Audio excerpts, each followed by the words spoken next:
J'essaie pas, encore une fois, de me faire l'avocat du diable, c'est pas le sujet. Néanmoins, j'essaie d'être le plus objectif possible. Et encore une fois, je peux lui reconnaître des centaines de torts. Mais comparé aux autres candidats qui nous sont proposés, et en partant du principe, encore une fois, que l'on va jouer ce match décisif, et que l'on souhaite y prendre part comme un instrument politique parmi des tas d'autres, et qu'il nous faut compléter le reste du temps et pas simplement jouer ce match-là tous les 5 ans, parmi les autres candidats présents, à qui faire confiance d'autres, parmi ceux qui ont potentiellement une chance en plus.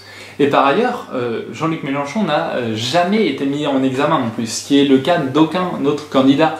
Macron pas encore, on va dire. Voilà. Et donc déjà ça c'est 2 points importants. Et enfin, et c'est l'essentiel à retenir sans doute, l'itinéraire du candidat de la France Insoumise s'inscrit dans une évolution positive. Qu'est-ce que cela veut dire ?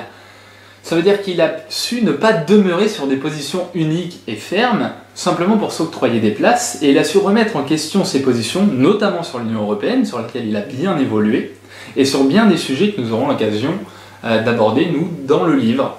C'est-à-dire qu'on va revoir intégralement son programme, puisque là je n'en ai pas le temps, encore une fois.